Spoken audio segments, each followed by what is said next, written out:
हमारे बहुत सारे साथी सूरज भाई, हमारे आदरणीय प्रोफेसर साहब राकेश जी, ऐसे बहुत सारे भाई हैं जो हमारे कहीं न कहीं संगठन से, समाज के राष्ट्रीय अध्यक्ष और ऐसे ही समाज के कई भी सामाजिक कार्य करते हुए ऐसे सभी भाइयों को, बैठे हुए सभी लोगों को हमारी तरफ से हार्दिक अभिनंदन और वंदन करता हूं। आज हमने मिर्जापुर में, इन्होंने योगेश ने कल फोन किया। देखिए हमारे 2 मिनट पर परिचय दीजिएगा, आपको नाम बताइएगा। योगेश भाई ने कल हमें फोन किया कि हमें लोग यहाँ पे आना है, हमें आना है। मैं इंजीनियर सुधीर रत्नाकर, राष्ट्रीय जनमत पार्टी का राष्ट्रीय अध्यक्ष हूँ। मेरे पिताजी रावतगंज से 2 बार विधायक रहे।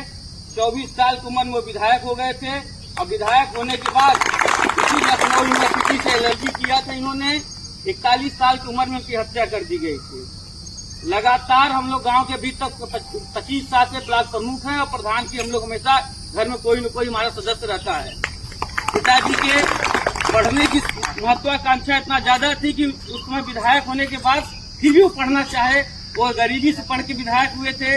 अभी गरीबी से मतलब धर्मवीर जी जब प्रदेश अध्यक्ष थे उसमें 27 पासियों को टिकट दिया गया था। उसमें भदोही से बनवारी जी थे, हमारे पिताजी रावतगंज थे। हमारा ये अवध क्षेत्र अवध राजाओं का क्षेत्र है। बाराबंकी से लेके अवध जो जितनी संख्या उतना पूर्वांचल में नहीं है। हमारी संख्या पूर्वांचल उतनी नहीं है, लेकिन मिर्जापुर में 1 लाख है तो 1 लाख संख्या में 90,000 वोट हम लेने की ताकत रखते हैं। तो हम लोगों की जरूरत है कि हम लोगों को ज्यादा जो की संख्या हमारी बाराबंकी में, सीतापुर में, इलाहाबाद से लेके सुराव से लेके इधर हमारा जितना हम बढ़ते जाएंगे मिर्जापुर से उतनी हमारी संख्या है। तो हम लोगों को एकजुटता होने की जरूरत है। और जो गिलवा शिकायत हम सबसे छोटा मानते हैं आपको। हमारी कोई बहुत पृष्ठभूमि नहीं है, बहुत अच्छी राजनीति नहीं है।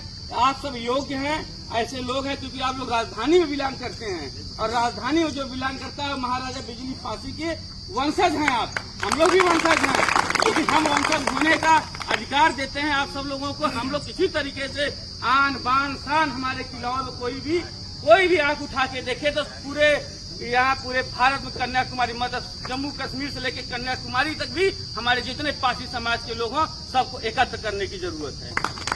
और इसी क्रम में हमको जो सुझाव आता है तो 3 चीजें हैं। एक तो हमको उस किले के बाद हमारा जो सुझाव डीएम का एक धरना होना चाहिए। डीएम ऑफिस कलेक्टेड को घेरिए, कलेक्टेड को घेरेंगे तो उसकी तुरंत सूचना मिलेगी, आगे तक ऊपर तक बढ़ेगा। कलेक्टेड में भी कुछ हमारे विचार से कि एक कार्यक्रम कलेक्टेड भी करिए। कलेक्टेड में 25-50-100 लोग 5 दिन 4 दिन 6 दिन मुर्दाबाद जिंदाबाद प्रशासन करते रहेंगे। सभी प्रशासन वहां से गुजरता है, जरूर आपकी आख्या को लेगा और मुख्यमंत्री तक बातों को जाएगा।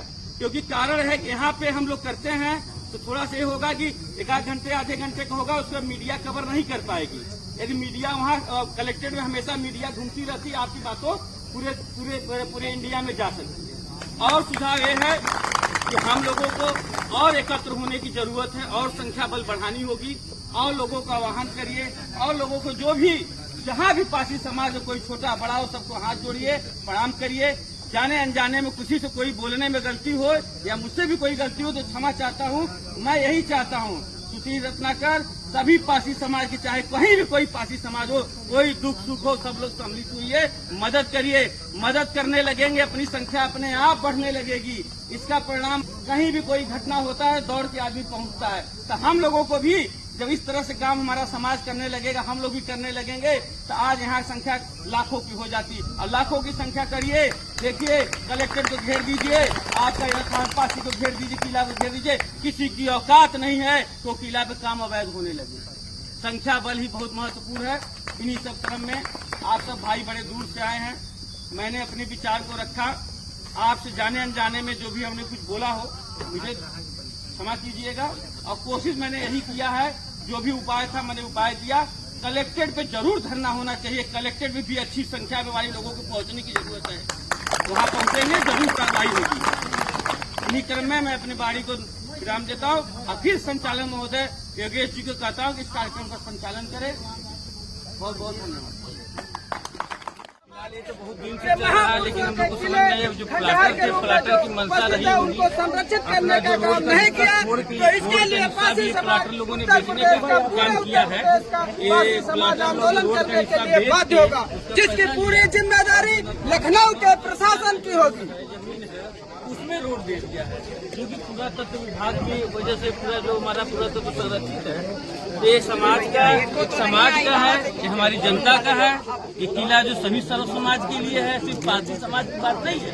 ये पारसी समाज की बात तो हम लोग नहीं लेके चलिए, ये सर्व समाज की बात थी। सर्व समाज के राजा थे नाथन पासी जी, हमारे महाराजा बिजली पासी जी सर्व समाज की बात करते थे। तो ठिकाने कर दिया जाएगा, यहाँ डरने वरने वाला कोई यहाँ नहीं, जांच कर दे देगा। इसको जो वीडियो डालना है डाल दे। अनुज कुमार राव डरात रात नहीं, पासी घर में पैदा लोग जिस तरह पैदा उस तरह मरेंगे भी, और हम जानते हैं मौत आनी है। लोकतंत्र में गोली का जवाब तो गोली नहीं दे सकते हम, लेकिन गोली के बराबर हम उतने सीने दे सकते हैं मेरे साथियों। गोली जितनी चला रही है हम पासी समाज के लोग उतना सीना देंगे। उत्तर प्रदेश में सक्रिय हैं, लगभग उनमें से मेरे ख्याल से 20 या 25% के संगठन के लोग तो आए हैं, और जो लोग नहीं आ पाए हैं, जैसे कि कहीं कहीं बारिश, आज बहुत भयंकर तरीके से बारिश हो रही है, किसी के पास साधन का अभाव रहा या किसी के पास किसी व्यवस्था का अभाव रहा, जिसमें हमारे लोग नहीं पहुंच पाए। लेकिन जितने लोग भी आए हमारे, वो बहुत बहुमूल्य लोग हैं, क्योंकि सब लोगों ने अपने अपने बहुत अच्छे से विचार रखे हैं। साथियों, लगातार आप लोग देख रहे थे, चाहे वो सूरज भाई हो, चाहे योगेश पासी जी हो, चाहे मैं स्वयं हो, चाहे अनुज पासी जी हो या देशराज जी हो, सभी लोग हैं, बीरू भाई, डॉक्टर यशवंत जी, भारती जी, शैलेंद्र भैया, सभी लोग बारी बारी से, राकेश भैया, सभी लोगों ने नथावन किले के बारे में प्रकाश डालने का काम किया कि उस पे जो अतिक्रमण हो रहा है। देखिए, हमें आसान काम नहीं था।